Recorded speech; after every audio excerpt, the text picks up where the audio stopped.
Lanzarote, an island born of fire and lava, and yet so tender it can wrap itself around the heart of anyone who sets foot here. Its history is bound to volcanic eruptions. The greatest in the 18th century transformed vast parts of the land into an endless sea of lava. And still, life has always found a way to return. Perhaps that's why Lanzarote has such a magnetic pull. For me, it's the place where I dream of spending the autumn of my life. A land where time slows down, where the ocean whispers of eternity, and where the rugged, wild landscape feels unexpectedly gentle. And maybe also because this was the very first place I traveled to after the Iron Curtain fell. My very first taste of freedom.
One of the locations that will forever live in my memory is Timanfaya National Park, a land where the earth breathes.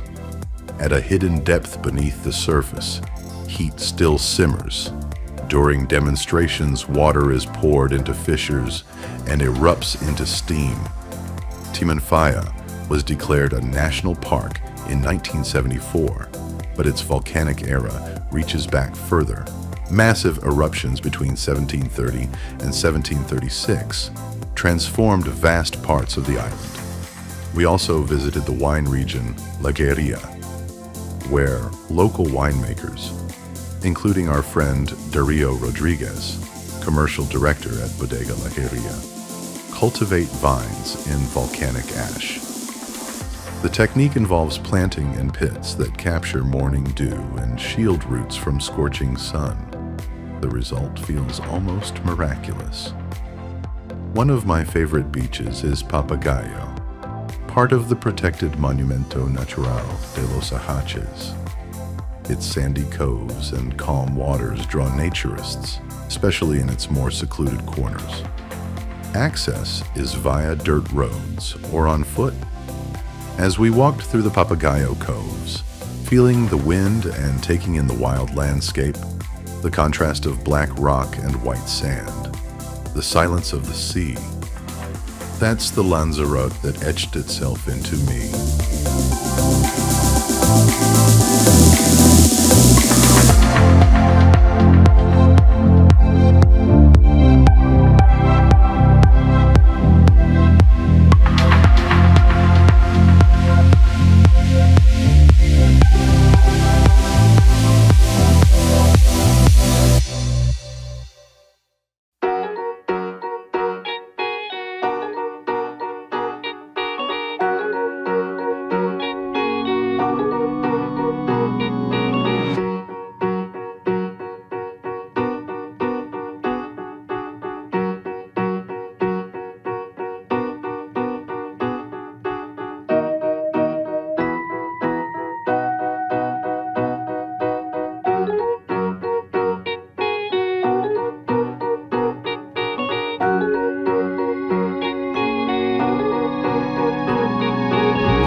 Lanzarote would not be what it is today without the genius of César Manrique. This artist, architect and visionary, born in Arrecife in 1919, returned to his native island after studying in Madrid with a mission to give Lanzarote a new face. His philosophy was the fusion of modern architecture with nature, without disturbing the volcanic beauty. Thanks to his influence, there are no high-rise buildings or uncontrolled developments on the island. Manrique was the one who pushed through strict building limits, preserving Lanzarote's authentic character. His works are spread across the island. Chamaos del Agua, a lava cave turned into a cultural center with a lake inhabited by rare white crabs. Mirador del Rio, a lookout built into the cliff with breathtaking views of La Graciosa. Cactus Garden, thousands of cactus species planted in a former quarry. And his own house, now the César Manrique Foundation, built right into the lava fields. Manrique proved that art and nature can exist in harmony.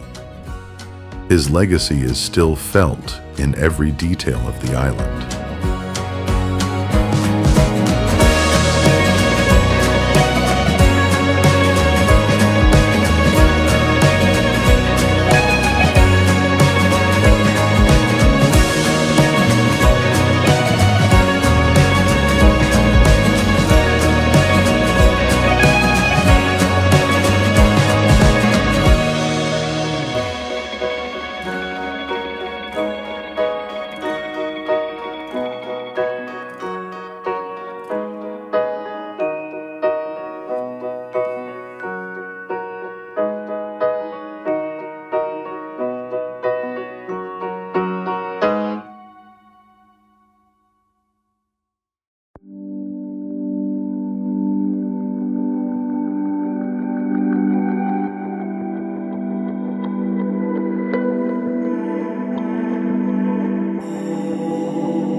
In the northeast of Lanzarote, the landscape changes.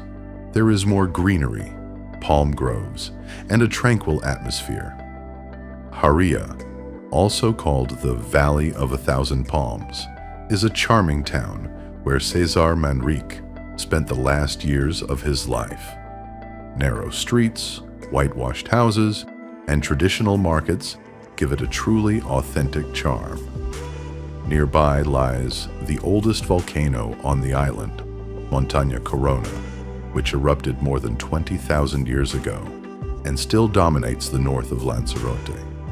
The lava flows from this eruption created the unique cave system of Cueva de los Verdes and Chamaos del Agua.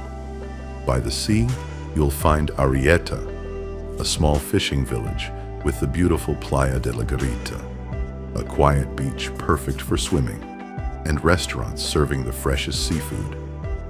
And then there is Teguise, the island's former capital. Today, it is a peaceful historic town with lovely squares and colonial architecture. Every Sunday, it hosts one of the largest markets in the Canary Islands. Local crafts, souvenirs, and street performers create a vibrant atmosphere that draws visitors from all over Lanzarote.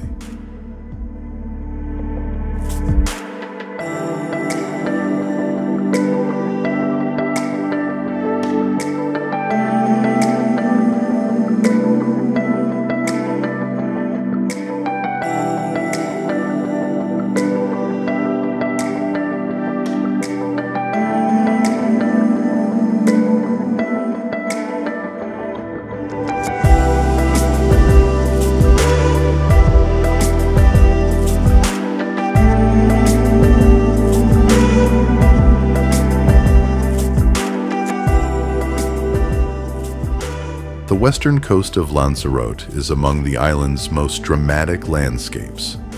Here, you'll find El Golfo, a small fishing village famous for its stunning lagoon, the Charco de los Clicos, This emerald green lake, set against black volcanic sand and red cliffs, looks like something from another planet. Just a few kilometers further, you'll discover Los Hervideros, where ancient lava meets the power of the Atlantic. The waves crash violently into the cliffs, shooting water high into the air, creating a natural spectacle that feels both raw and unforgettable. But my greatest love is Playa de Famara, this endless sandy beach framed by the towering cliffs of the Risco de Famara, radiates a sense of freedom that is hard to describe. It's a paradise for surfers, but also the perfect place for long walks and quiet contemplation, carried by the ocean breeze. It's no wonder that Karel Kryl, the Czech poet and singer who spent part of his life on Lanzarote, loved this place deeply. Famara is a beach with a soul. Once you've been there, it stays with you forever.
I've returned to Lanzarote more than 10 times, and each visit has revealed something new and unforgettable. We've stayed at hotels like RIU, H10, and Iberostar, but two stand out in my heart: the elegant Princesa Yaiza Suite Hotel Resort and the tranquil Jardines del Sol, a place that truly feels like home. For us, Lanzarote has become more than just a holiday destination. We are now actively looking for a house or an apartment to use for occasional stays. And one day, when our daughter builds her own family and sets out on her path, we can easily imagine relocating to this magical island permanently.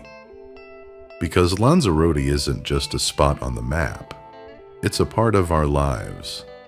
A love that grows deeper with every return.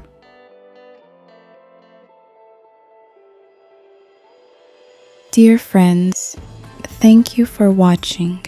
If you liked the video, I would be happy if you subscribed and liked it.